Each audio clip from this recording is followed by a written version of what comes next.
Jaya TV உறவுகளுக்கு இனிய காலை வணக்கம். யோக குறிப்புகளை நம்ம பார்த்துக்கிட்டு வரோம். அந்த வகையில் பஞ்சபூதங்களில் உணவு பற்றி முழுமையாக பார்த்தோம். இப்போ இன்றைக்கி நம்ம நீரை பற்றி தெரிஞ்சுக்கலாம். நீரின்றி அமையாது உலகு அப்படின்னு சொல்லுவாங்க. இந்த உலகத்துலேயும் நீர் தான் அதிகமாக இருக்குது. அதே போல் நம்ம மனித உடல்லையும் நீர் கண்டென்ட் தான் அதிகம். இந்த பஞ்சபூதங்களில் நீரினுடைய கண்டென்ட் தான் 72% இருக்குது. நிலம் 12% இருக்குது, அது உணவு. இந்த நீரினுடைய மூலக்கூறு வாய்ப்பாடு H2O அப்படின்னு சொல்லுவாங்க. ஹைட்ரஜன் 2 பங்கு, ஆக்சிஜன் 1 பங்கு. உணவு போலவே நீரையும் நெருப்பில் அதாவது சூடு பண்ணும்போது ஆக்சிஜன் எவாபரேட் ஆகிடும். அதனால் ஆக்சிஜன் தான் உயிர் சக்தி. அதுவே எவாபரேட் ஆகிட்டதுனால அந்த நீரை குடிக்கிறது அவ்வளோ சிறந்தது கிடையாது. சுடு நீர் குடிப்பது சிறந்தது கிடையாது. இயற்கையாக இருக்கிற நீரை தான் நம்ம குடிக்கணும். எந்த நீர் மனிதனுக்கு உகந்த நீர் அப்படிங்கிறத தெரிஞ்சுக்கலாம். இன்றைக்கி நீர் அப்படின்னு சொன்னாவே pH வேல்யூ அப்படிங்கிறது ரொம்ப முக்கியம். பொட்டன்ஷியல் ஆஃப் ஹைட்ரஜன், அதனுடைய பொட்டன்ஷியலை வச்சு தான் நீரை மதிப்பிடுவாங்க.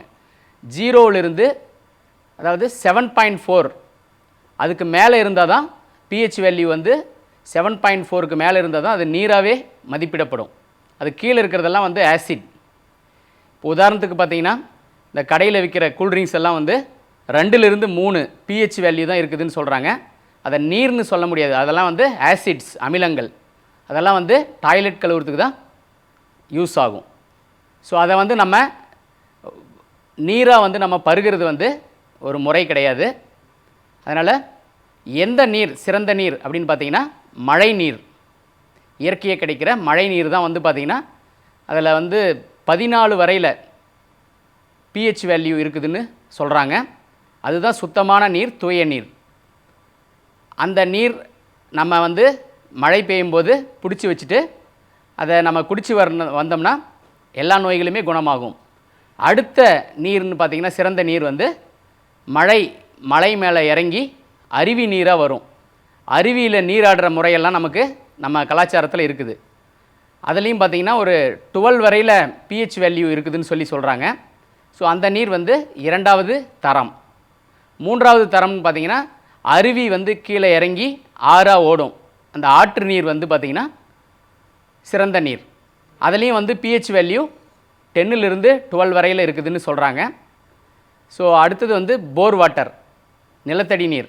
ஸோ இந்த நீர் பார்த்திங்கன்னா ஓரளவுக்கு 7.4க்கு மேலே இருக்குதுன்னு நம்ம உணர்ந்துக்கலாம். அதாவது ஆழமாக நம்ம தமிழ்நாட்டை பொறுத்தவரையில் அது சிறந்த முறையிலே இருக்குது. அதனால் போர் வாட்டர் குடிக்கிறது கூட நல்லது தான். அதையும் மீறி நம்ம அந்த கேன் வாட்டர் இதெல்லாம் பயன்படுத்தும் போது இந்த pH வேல்யூவை நம்ம சரியாக வச்சு பயன்படுத்துறது, RO வாட்டரெல்லாம் பயன்படுத்தும் போது கவனித்து இதை நம்ம பருகிறது ரொம்பவே நல்லது. சரி, இன்றைக்கி கம்பைன்டு ஆசனாஸ். இன்றைக்கி நம்ம கற்றுக்க போகிற ஆசனங்கள், முதலாவது ஆசனம் பார்த்திங்கன்னா துலாசனம். துலாசனம் அப்படிங்கிறபோது எடை, அதாவது தராசு மாதிரி நிற்கிறது. ஸோ அதுக்கு முதல்ல பத்மாசனம் போட்டுக்கலாம்.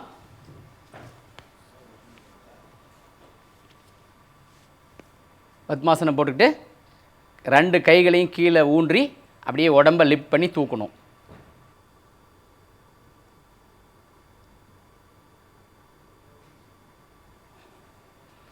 ஒரு 20 செகண்ட் இருந்துட்டு கீழே வச்சிடலாம். ஸோ இந்த ஆசனம் பண்ணும்போது நமக்கு உடல் மற்றும் மனதினுடைய சமநிலைத்தன்மை மேம்படுது. அடுத்த ஆசனம் நவாசனம். அதாவது படகு மாதிரி நம்ம உடம்பை வளைக்கிறது.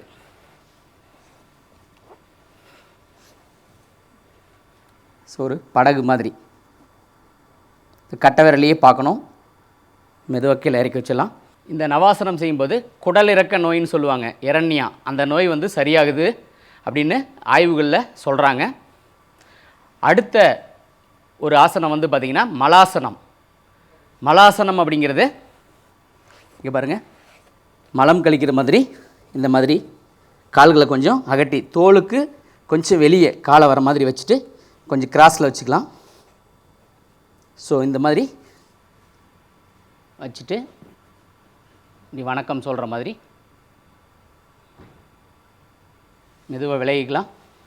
இந்த மலாசனம் செய்யும்போது மலச்சிக்கல் நீங்குது. அதே மாதிரி ஜீரண கோளாறுகள் அனைத்தும் வந்து நீங்குது. அடுத்த ஒரு ஆசனம் வந்து ஸ்வஸ்திகாசனம். ஸ்வஸ்திக் முத்திரை கேள்விப்பட்டிருப்பீங்க. அந்த முத்திரையினுடைய வடிவில் இந்த ஆசனம் இருக்கிறதுனால இது ஸ்வஸ்திகாசனம்னு சொல்லுவாங்க.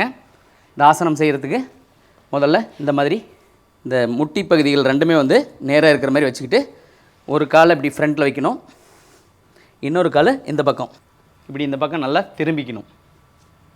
திரும்பிக்கிட்டு இங்கே பாருங்கள், இந்த வலது கையை அப்படி மேலே உயர்த்தி இடது கை வந்து இந்த மாதிரி வரணும்.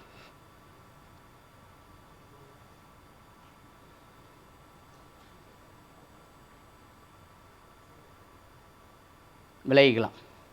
உணர்வு ரீதியாக மேம்படுறதுக்கு இந்த ஸ்வஸ்திகாசனம் வந்து சப்போர்ட் பண்ணுது.